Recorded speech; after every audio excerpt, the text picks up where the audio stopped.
Good afternoon. I feel like we have an empty room today. Hopefully a few more will trickle in. We have a couple things at the top, and then I look forward to taking your questions. First, today on International Anti-Corruption Day and the first day of the President's Summit for Democracy, the Department of State reaffirms its commitment to prevent and to combat corruption globally. To bolster this commitment, the department is establishing a coordinator on global anti-corruption. This coordinator will integrate and elevate the fight against corruption across all aspects of U.S. diplomacy and foreign assistance, working closely with interagency and international partners. The coordinator will lead the State Department implementation of the U.S. strategy on countering corruption, as announced this week by the White House, as we bring all resources to what President Biden has called, quote, the challenge of our time. Additionally, the Secretary is publicly designating 11 current and former officials for their involvement in significant corruption under Section 7031C of the Department of State Foreign Operations and Related Programs Appropriation Act. This action complements this week's announcement of financial sanctions on corrupt actors and entities by the Department of the Treasury. The United States renews our call for countries to address the scourge of corruption worldwide and to effectively implement their international anti-corruption commitments, particularly those under the UN Convention Against Corruption, and provide support for civil society and journalists and measures to promote open and accountable governance. Next, tomorrow is Human Rights Day, which commemorates the world coming together at the United Nations General Assembly to adopt the Universal Declaration of Human Rights. The Universal Declaration of Human Rights reflects universal commitments countries have made and are expected to fulfill to protect human rights. While rights-respecting leaders consider this a solemn commitment, others have willfully ignored or diminished the human rights of their own people or of other peoples. With this in mind, the United States places human rights at the center of our foreign policy. We will rejoin the UN Human Rights Council on January 1st, 2022 as a full member to amplify the voices of those who have been silenced or never heard and to promote respect for human rights globally. With that, I would be happy to take your questions. Well, lucky you. I have nothing. Okay. All right. Daphne. All right, if I could start with Iran. Sure. Reuters has reported that the U.S. and Israeli defense chiefs are expected today to discuss possible military exercises that would prepare for a worst-case scenario to destroy Iran's nuclear facilities should diplomacy fail.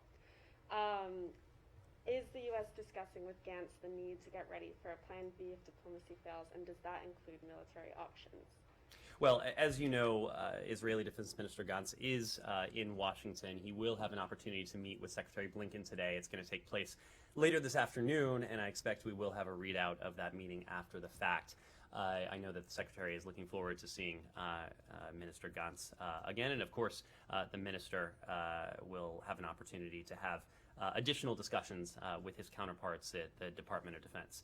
When it comes to our approach to Iran, again, at the present moment, we remain focused on diplomacy and focused on diplomacy to see if it can deliver a mutual return to compliance with the Joint Comprehensive Plan of Action, or JCPOA.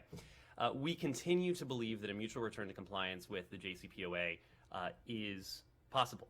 And we believe, again, that diplomacy and coordination with our closest allies, our European allies that are part of the P5+1, but also the partners that are part of that configuration, provides the best, the most durable means for addressing our collective concerns with Iran's nuclear program and for addressing what it is that all of us seek, and that is to ensure that Iran can never acquire a nuclear weapon. Now, Iran's escalations of its nuclear activities, the intransigence that it has shown, including most recently in Vienna last week, it will put to the test whether diplomacy can be able to achieve that mutual return to compliance. You've heard from the Secretary, you've heard from President Biden that regardless of how we get there, the United States is committed to the fact that Iran must never be allowed to acquire a nuclear weapon. That is a commitment that we subscribe to, and we always will subscribe to. So again, I wouldn't want to speak to contingency planning. I wouldn't want to speak to what we might be contemplating if the path for diplomacy towards a mutual return to compliance isn't viable in the near term. But we are discussing those alternatives. We are discussing those options with our close partners, with our close allies, and that includes with the Israelis. We have already had good discussions with the Israelis about the path forward and how we can work together to ensure that Iran is never able to acquire a nuclear weapon. Have your partners or allies today heard anything from Iran that suggested greater flexibility? Well, again, the talks just resumed today, and many of the heads of delegations, as I understand it, are not there. Rob Malley, for example, and his team won't be traveling there until over the weekend.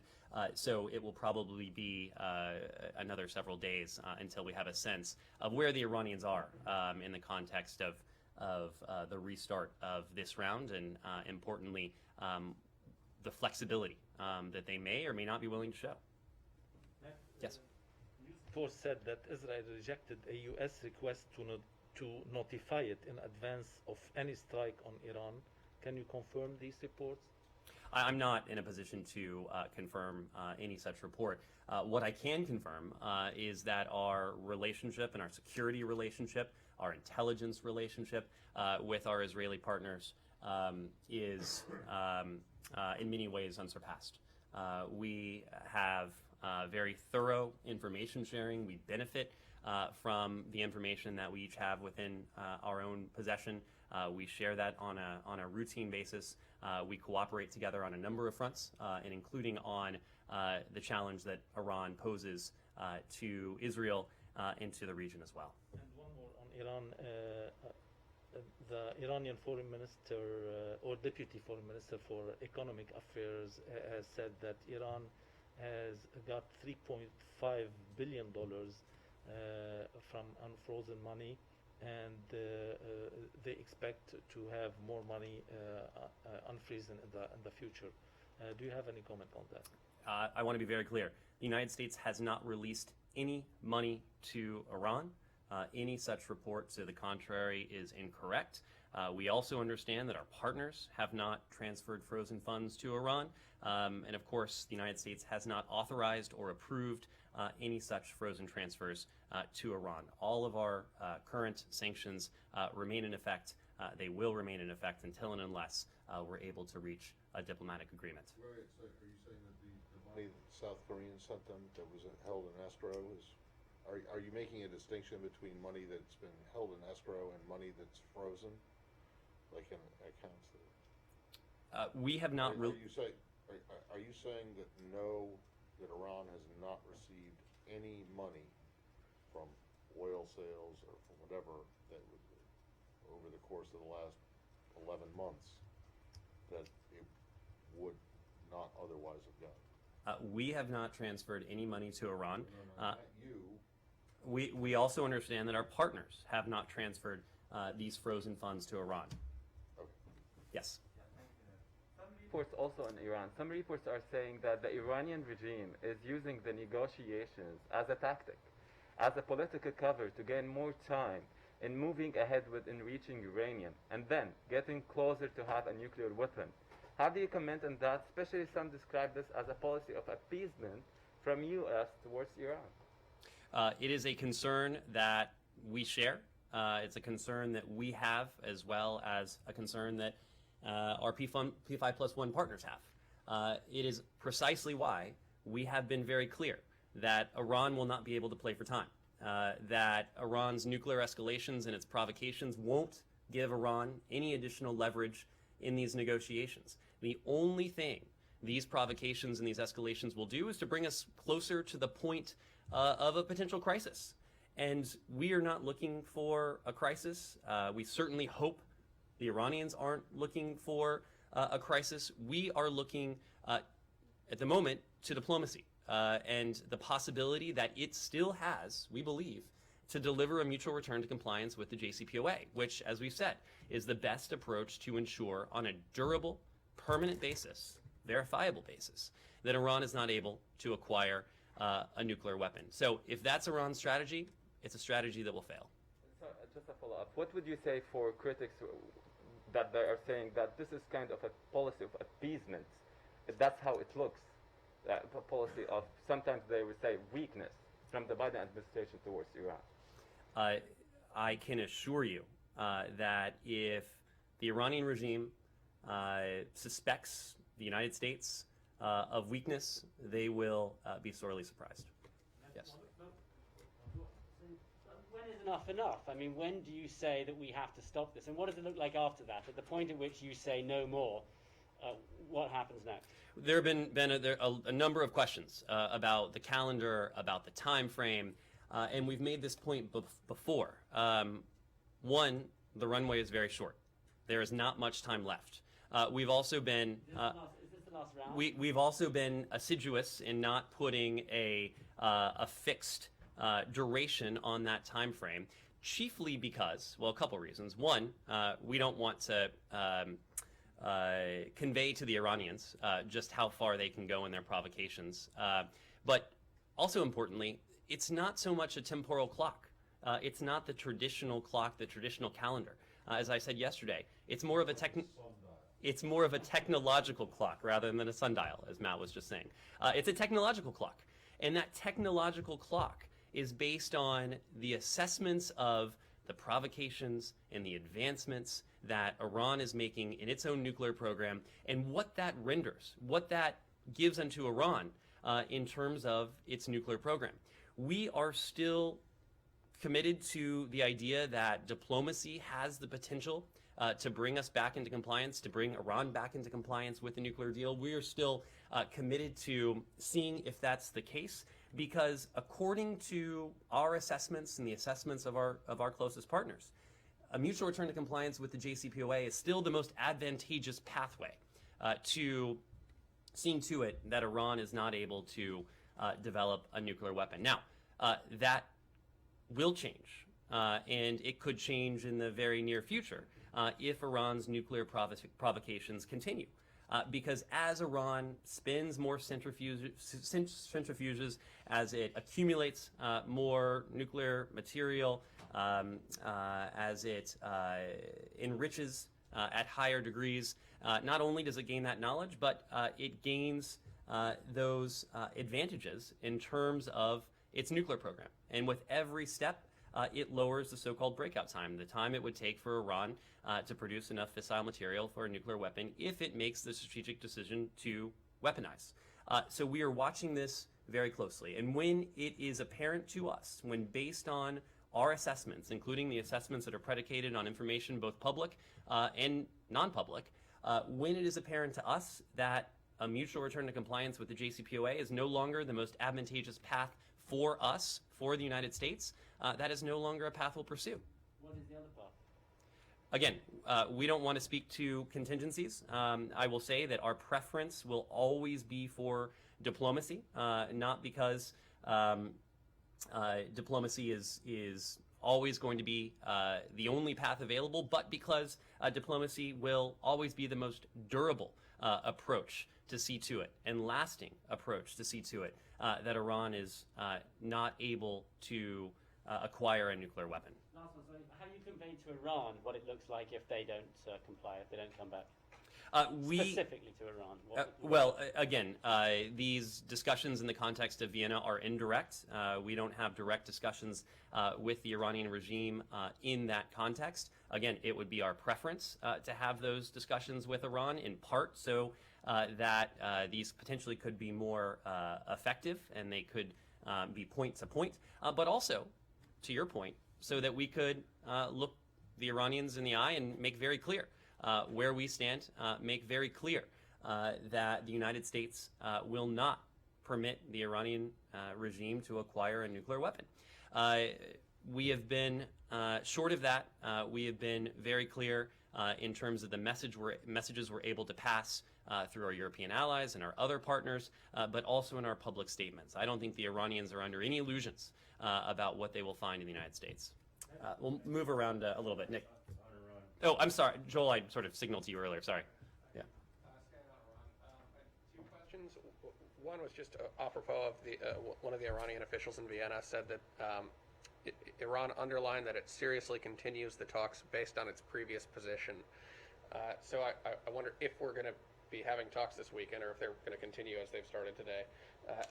Does that mean that the U.S. has modified its negotiating position at all in light of what the Iranians outlined last week?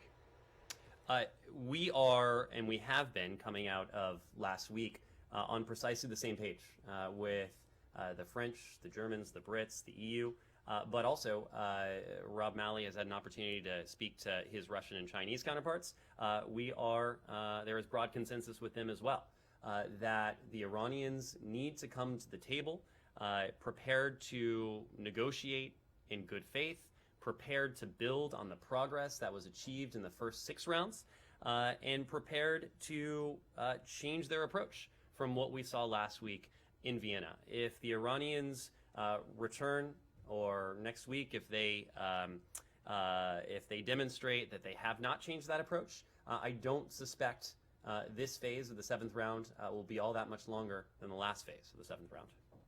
Nick. Can I just get you to comment a little bit on this?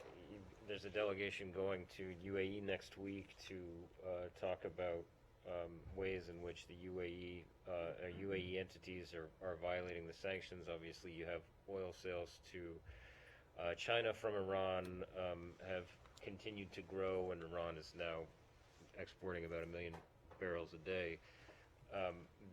Does this administration feel that maybe it made a mistake by taking its foot off the gas on the sort of maximalist sanctions enforcement, and are you now reversing course on that, now that it looks like Iran's not cooperating in the talks? Well, before I get to the details of your question, I want to make one broad point. We have not taken our foot off the gas. We have not and never looked the other way in terms of sanction enforcement. Our sanctions remain in effect. We have continued to enforce them. That has not changed, and it will not change unless we are able to reach a diplomatic agreement on mutual return to compliance with the JCPOA. This gets back to the point I was making previously. We have no choice in the context of Iran's continued intransigence to continue with measures to put pressure on the Iranian regime. To that end, a senior Treasury official, as you alluded to, will lead a Treasury and state delegation to the UAE to discuss sanctions compliance.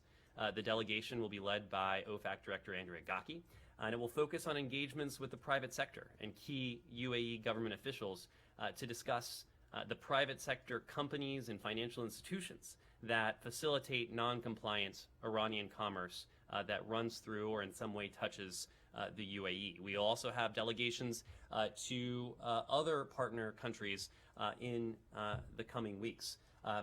We have been very clear that as long as Iran is not in compliance, as long as we have not achieved a mutual return to compliance with the JCPOA, we will maintain the pressure on Iran. And there are a number of pressure points. Sanctions are one of them. Sanctions enforcement is an iterative exercise. It always takes work to see to it that the international community, our partners around the world, that private sector entities, financial institutions are doing everything they can to comply and to enforce U.S. and international sanctions to the fullest degree. So this is an iterative process. This is just the latest turn in that process, and it's imperative that we keep this up because as new sanctions are applied, as bad actors attempt to circumvent sanctions, we always have to be adapting and tightening our sanctions enforcement to be one step ahead of those who would seek to circumvent them. But I mean, it is, you know, you're sending a delegation over there to discuss sanctions compliance. That's not enforcing the sanctions. I mean, you obviously have entities in the UAE, China, ships that are tracked via satellite technology. They're doing ship-to-ship transfers. The sanctions are not being enforced on those entities. So is this trip to discuss compliance, is that what you're talking about when you talk about enforcement? Because why not just enforce the sanctions and designate those UAE entities that are violating the sanctions? So we're talking about two things. We are talking about compliance, and we are talking about in compliance with existing sanctions on the books. But there are additional designations and authorities that we may be in a position to make consistent with the law. And if we feel that it's appropriate to do so, we won't hesitate to do so. We also want to make sure that with the existing sanctions on the books, that they are being applied to the fullest extent, that Iran is not able to benefit from any less than full enforcement of these existing sanctions. We're going to the UAE to discuss private sector entities and financial institutions to ensure that the United States and our Emirati counterparts, that we have a full understanding of what these entities are doing, what they may be doing in an effort to evade sanctions compliance. To be very clear, we're talking about private companies here and not the work of the Emirati government. The last one from me then. So, I mean, you're saying on the one hand that the administration continues to enforce all these sanctions to the fullest degree, yet at the same time, this delegation is going to the UAE right after you told us essentially that Iran is not showing seriousness in the conversations in Vienna. So are you saying there's no link between the fact that Iran appears to be sort of blowing off or not negotiating in good faith and the fact that this delegation is going now? Well, I'll say a couple things. Number one, we've had previous delegations. Sanctions enforcement to countries around the world. Sanctions enforcement and discussions over sanctions compliance is not something that is starting with this delegation. Far from it. This has been a task that this administration has been hard at work at since our earliest days. But what is also true is that unless and until Iran changes its approach, we will look to ensure that the international community, including private sector entities, companies, international financial institutions, and others, are implementing the sanctions that are on the books fully. And of course, we will look to see if other additional designations and authorities are appropriate, given what we're seeing or not seeing from the Iranian regime. Yeah, the problem with that is that one of the first things this administration did was to lift the previous administration's FTO designation on the Houthis, an Iranian proxy, right?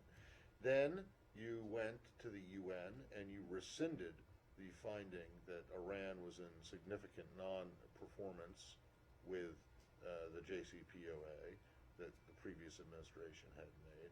You removed sanctions that had been imposed on Iranian diplomats at the UN, travel restrictions on them. And you have also, since then, lifted a variety of different sanctions, which you have,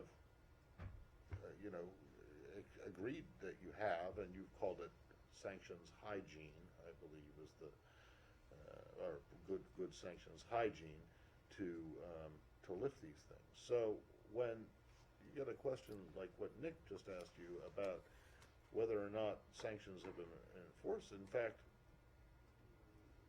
there has been an easing of sanctions. Matt, I could take each of those in turn rather than do that and waste the time, because I know we've discussed each of those at some length exhaustively in recent months. I will make the point that Iran is under no less pressure under this administration than it was previously. We have not taken our foot. Well, they certainly don't seem to think so. Well, I will leave it to the Iranians to characterize their perceptions of things.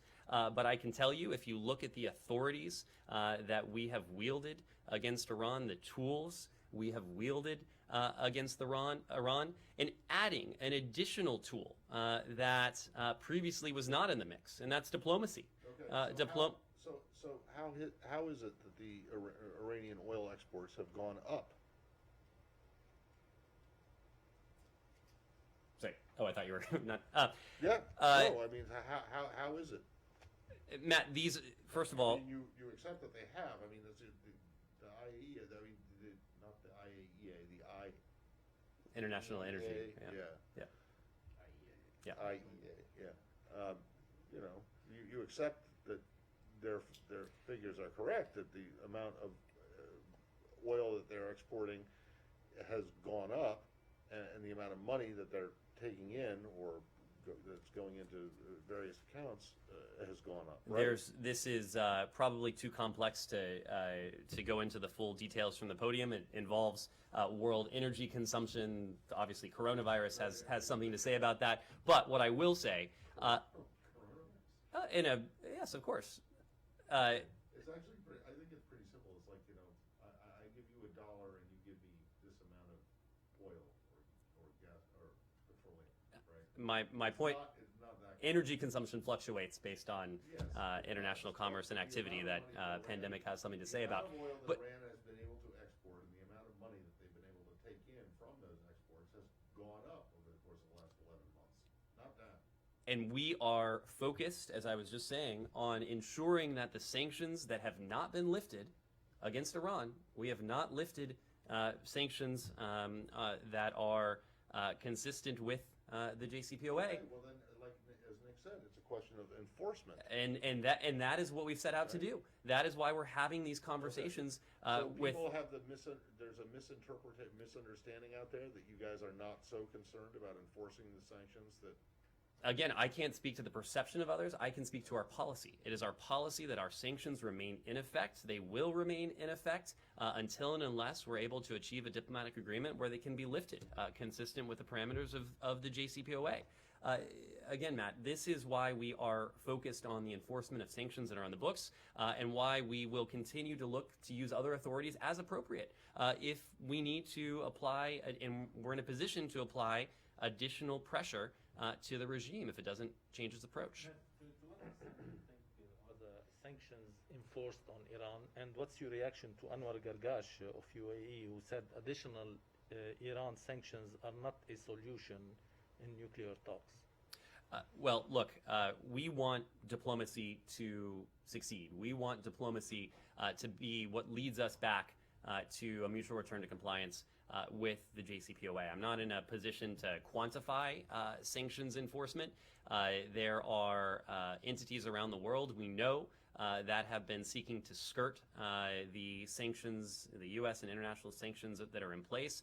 That's why we're so focused on working with our partners around the world to cut down on that, to identify those entities and those institutions and to remind them that they are putting themselves at great jeopardy if they continue such activity, facing the laws of the United States and potentially other jurisdictions as well. In terms of sanctions, look, sanctions in the case of Iran, as in all cases, they are a means to an end. And the end in this case, right now, is a potential mutual return to compliance with the Joint Comprehensive Plan of Action. That's what we would like to see happen. If we determine, again, based on that technological clock, that a mutual return to compliance with the JCPOA isn't in our interest, if there is a better path forward, better consistent with our interests and the interests of our allies and partners, we will pursue that. But we are not there at this point just yet. Yes, Jenny.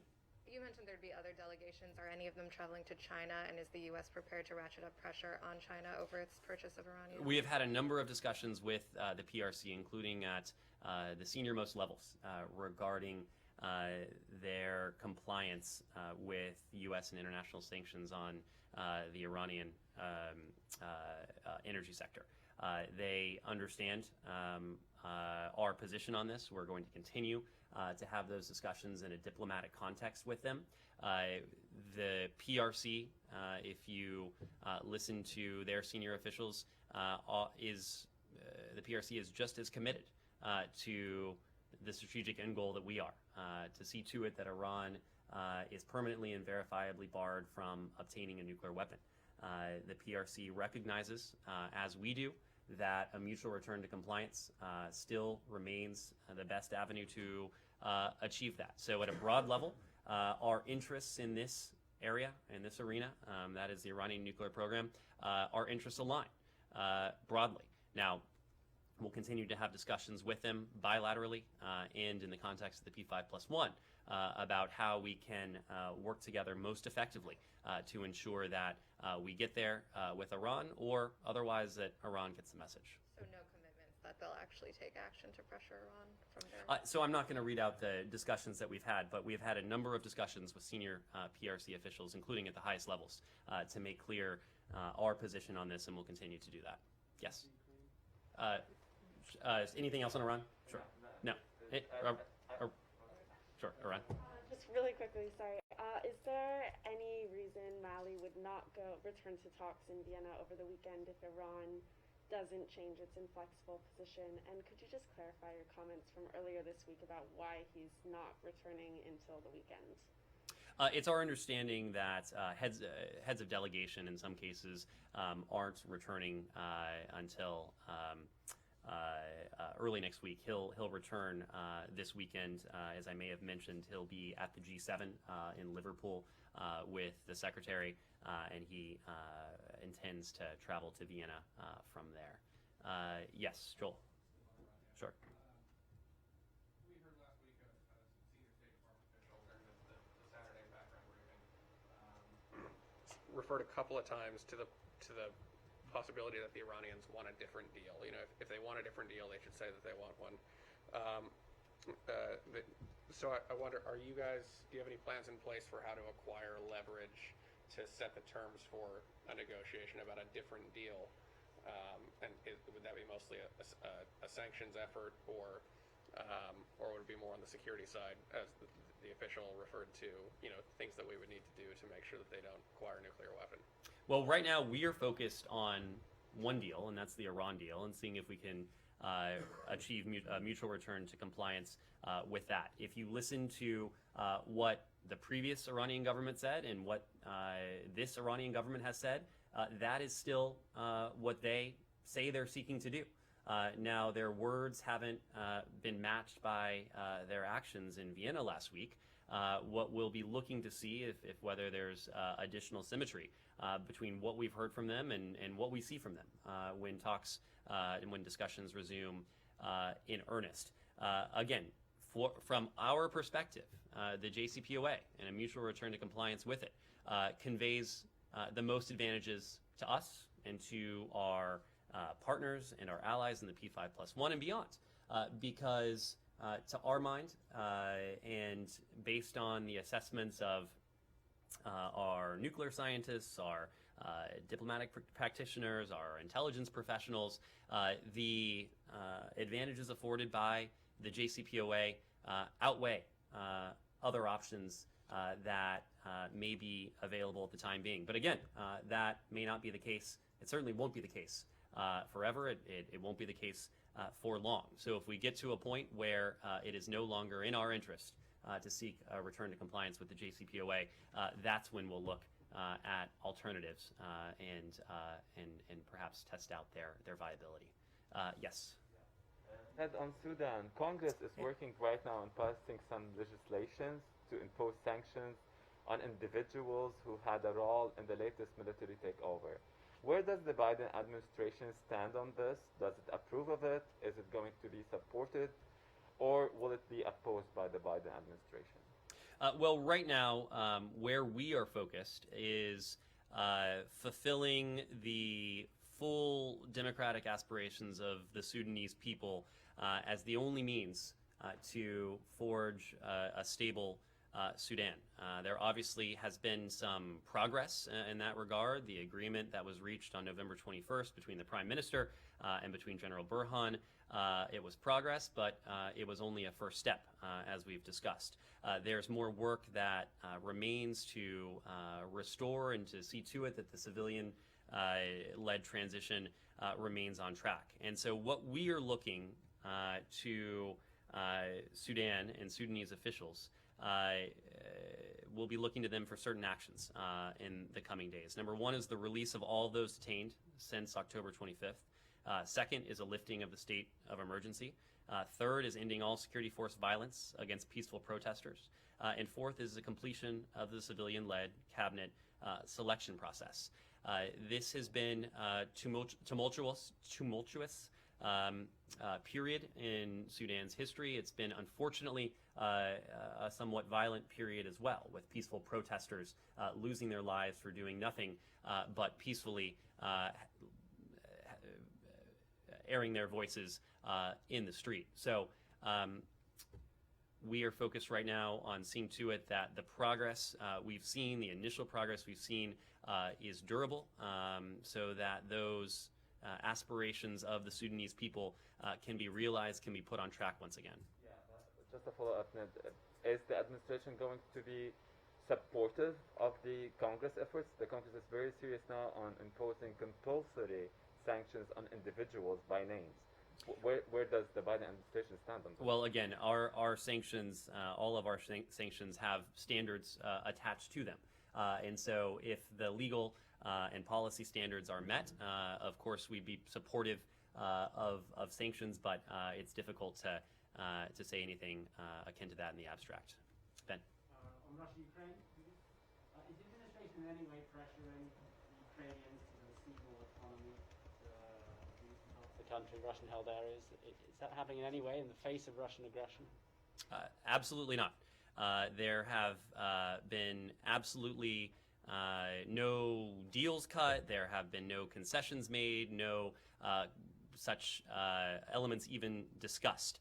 What the president did in the call with, in his teleconference with President Putin, was to look President Putin squarely in the eye and to make very clear that the United States is committed to Ukraine's sovereignty, its independence, its territorial integrity as well.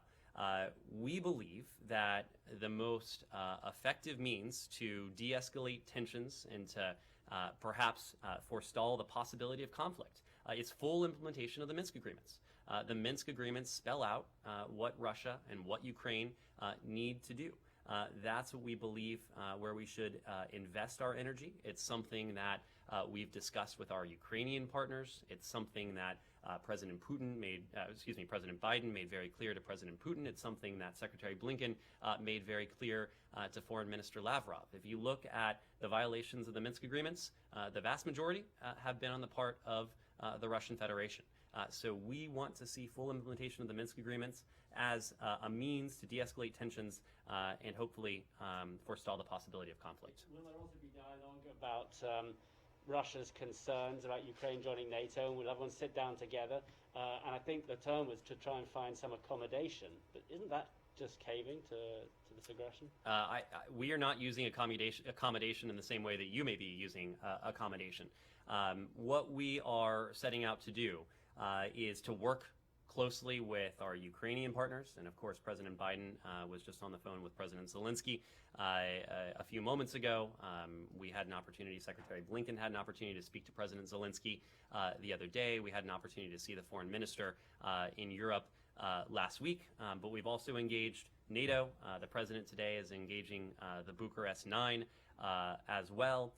We are working intensively with our NATO allies, with our other European partners to see to it that we are fully coordinated, that we are working together in lockstep, and in that context, and in the context of de-escalation, we would be supportive of dialogue.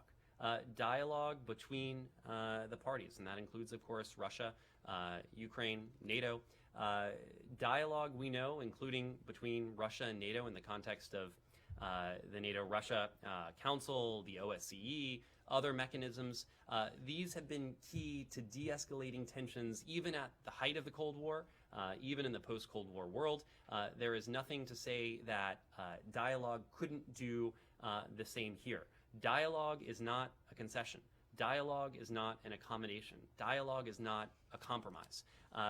If dialogue can de-escalate tensions, if it takes place in the broader context of de-escalation, we think that could be a constructive element, and it's something that we're willing and ready to support. But it is giving Putin a seat at the table when it comes to negotiations about... These aren't negotiations. These are not negotiations about the fate, about the borders of any country.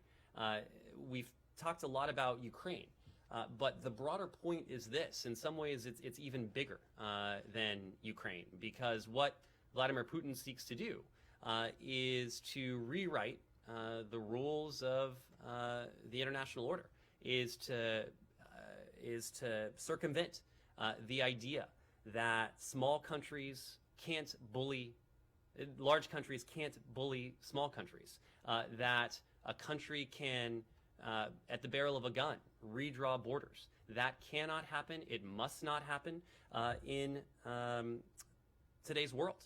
We are committed to that. It's we see it applied here in the context of Ukraine, but it's also a much broader proposition that applies equally in Europe as it does in the Indo-Pacific. It's something that we stand by. So there is no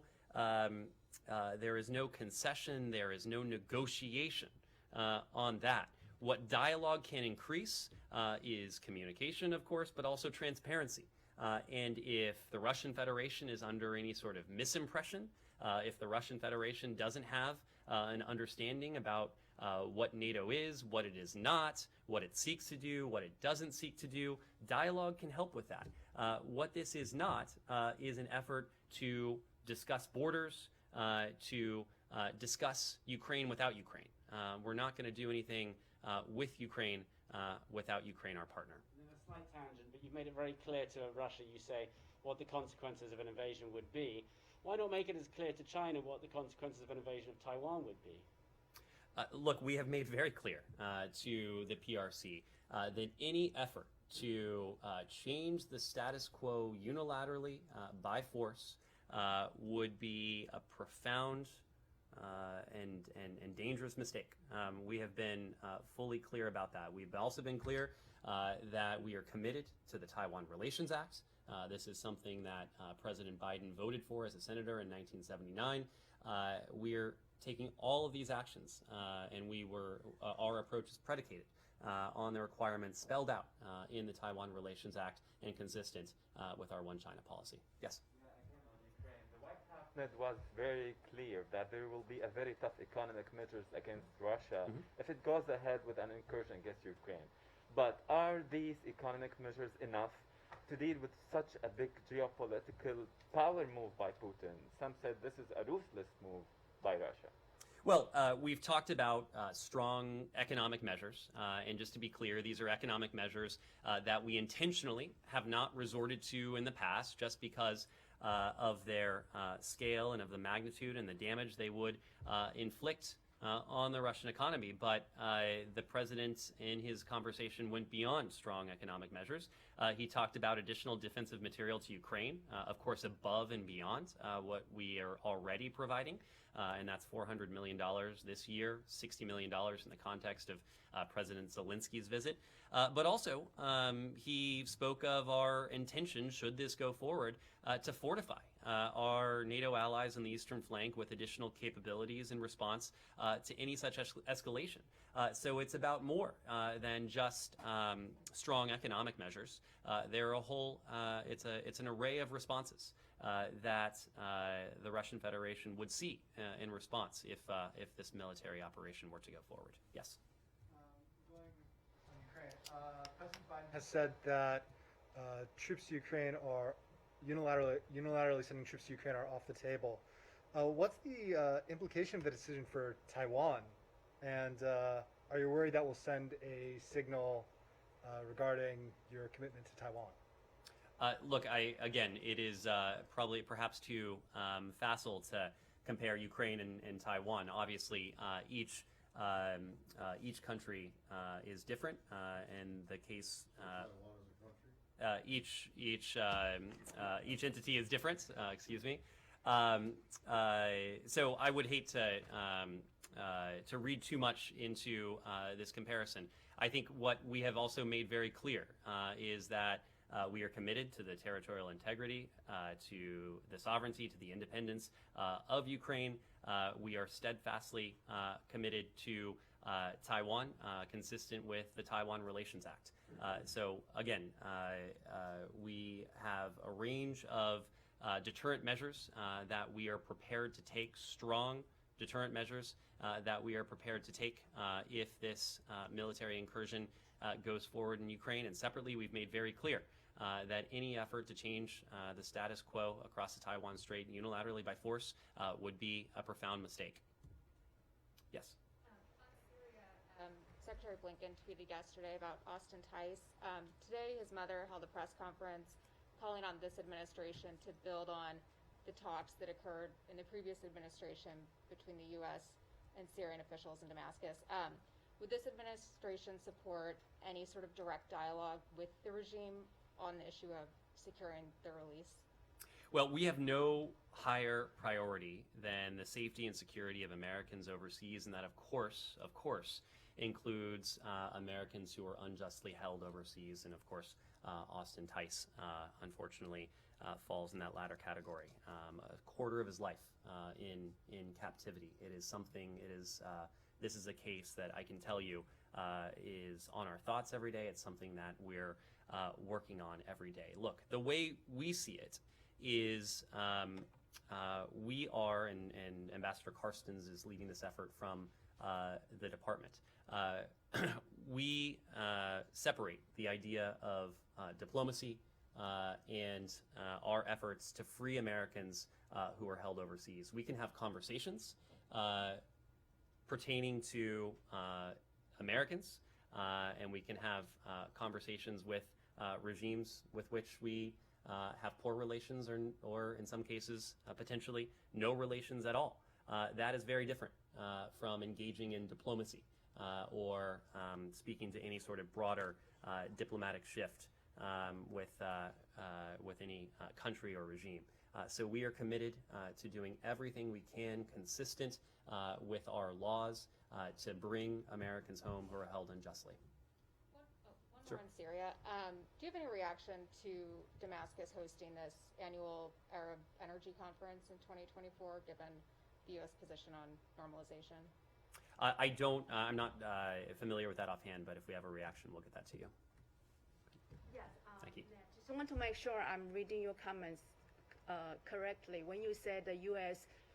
oppose unilateral change of the status quo in the Taiwan Strait, are you referring specific to China is the one trying to unilateral change the status quo because of the increasing military plane flying into Taiwan's ADIZ, or which side is trying to unilaterally change the status quo? Well, unilateral is unilateral, and it would apply to anyone who would seek to change the status quo unilaterally and by force. I think you are right to point to the incursions, to point to the other intimidating acts that the PRC has demonstrated towards Taiwan in recent days, weeks, and months as, again, intimidating acts, something that we oppose, something that only heightens tensions across the Taiwan Strait, and something we've been very clear and resolute in condemning. But again, the status quo has served the interests of the region and the broader world over the past several decades. We do not want to see that upended by force. You mean that you are ready to talk to the Syrian regime about his case without having diplomatic and without having any relation? I'm not speaking in specific terms. What I'm saying is that we view our efforts to bring Americans home as separate from a diplomatic approach. Have you seen these reports of a rather grotesque massacre in Burma? And if you have seen them, do you have anything to say about it? I have.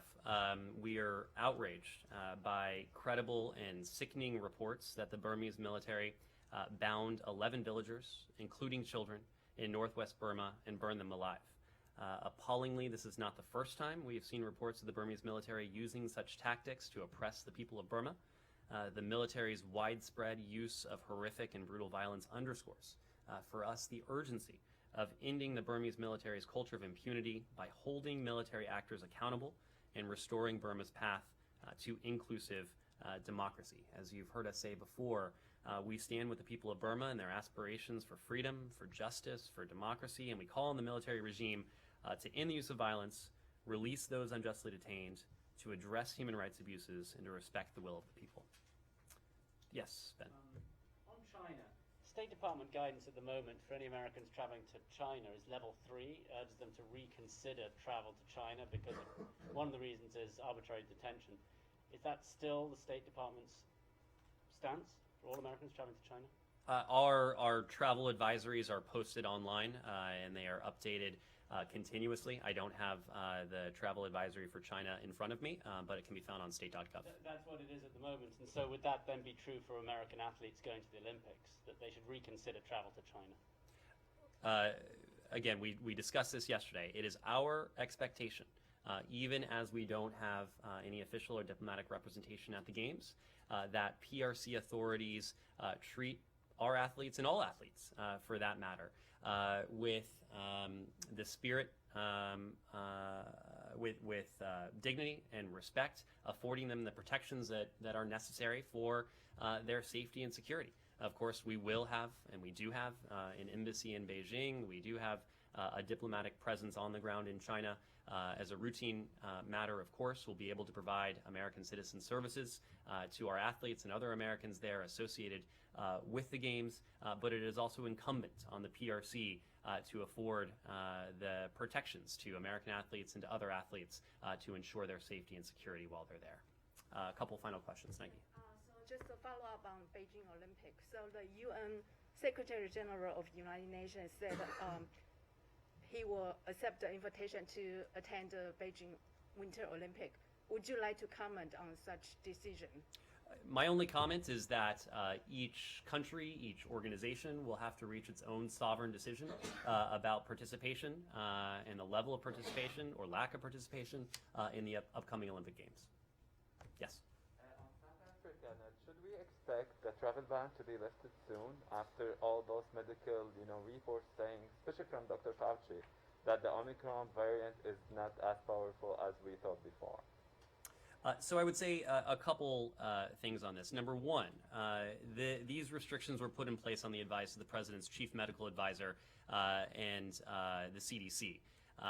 This was a decision, this was a step that was predicated on nothing but the best medical advice and the best science as well. As you know, our CDC and other public health authorities are constantly evaluating public health conditions around the world, and the resulting assessments inform the steps that we take, including in the context of any potential travel restrictions. It's never our intention to have restrictions any longer than they're absolutely necessary. Again, it's in this context, we also, the world owes a debt of gratitude to South Africa for its transparency, but also to South African scientists and Botswanan scientists as well, which were so instrumental in helping to sequence this variants. We're always, we're consistently learning more about this variant. We're monitoring the emergence and spread of the Omicron variant.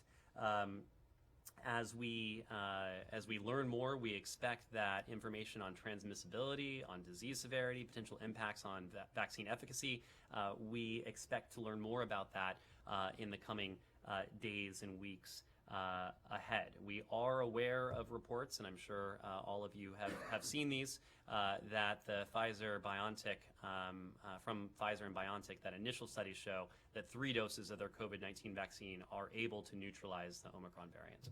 Joel. Just wanted to, sticking on China and Europe, of course. The Lithuanian government says that China is now leading an economic boycott, going around telling multinational companies to sever business relationships with Lithuanian companies over this Taiwan dispute. I wondered, are you aware of any American companies who have received that kind of directive? What would be your message to any companies and to China in this context? And are there any practical steps that you're considering either to prevent that from taking effect or to make these Lithuanian companies whole, so that this doesn't become another another point of leverage in diplomatic relations? Well, I'd have to point to private companies for what they may be hearing from the PRC. I can say from our end, we are focused on the relationship and the strong and vital relationship we have with Lithuania. Lithuania, it's a vital NATO ally of ours. It's a partner across a range of issues, including our strong defense and economic ties, and on the promotion of democracy and human rights. And even in the context of the Summit for Democracy, we've seen Lithuania as an active participant. As Lithuania has endured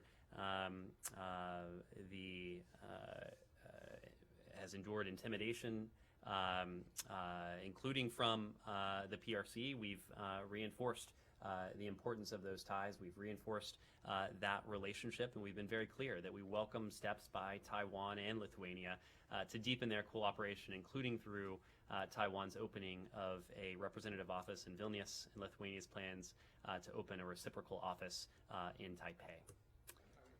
Just so I'm clear, if China is going to multinational companies and giving them instructions about, where they can do business in service of Chinese foreign policy objectives, do you see that as an issue between private sector companies and the Chinese government, or is that an American foreign policy? We believe that American companies should be able to compete on a level playing field anywhere